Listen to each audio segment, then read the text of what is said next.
дар остонаи оғози бозиҳои марҳилаи интихобии ҷоми ҷаҳон 2026 дар тарабхонаи Комюнити Душанбе бо иштироки сармураббии дастаи мунтахаби Тоҷикистон мутахассиси хорватӣ Петр Сегерт, капитани тими миллии футболи меҳан Аҳтам Назаров ва дарвозабони овозадори кишвар Рустам Ятимов субҳонаи матбуотие баргузор гардид. Дар нишасти матбуотӣ намояндагони васоити ахбори омма, блогерон ва дӯстдорони футболи кишвар низ иштирок варзида ба саволҳои худ посух гирифтанд. Дар оғози нишаст сармураббии мунтахаби футболи кишвар Петр Сегерт дар бораи омодагии даста ва интихоби ҳайат ба бозии аввали марҳилаи дуюми интихобии ҷоми ҷаҳон 2026 ибрози назар кард.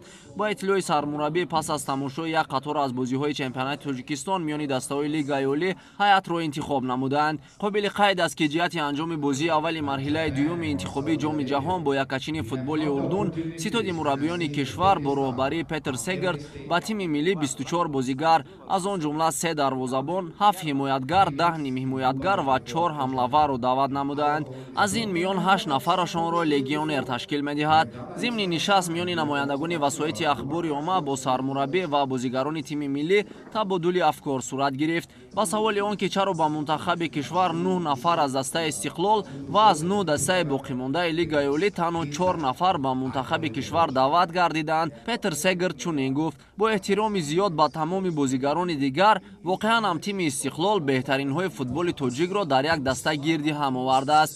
ҳунарнамоии ин тим дар Лигаи Олӣ ва Лигаи қаҳрамонҳои Осиё худ далели гуфтаҳои болост. Ба иқрори капитани тими миллии Тоҷикистон Аҳтам Назаров, ҳадаф танҳо дар марҳилаи интихобӣ иштирок кардан нест.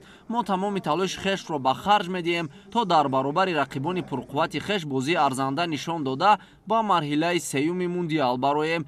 Рустам Ятимов иброз дошт ки ҳунарнамоӣ дар ҳайати тими миллӣ ба ҳар футболбоз ангезаи дигар мебахшад. лозим ба ёдоварист ки дар марҳилаи дуюми интихобии ҷоми ҷаҳон 2026 якачини футболи Тоҷикистон дар гурӯҳи Ҷ бо мунтахабҳои Урдун, Арабистони Саудӣ ва Покистон бозӣ мекунад.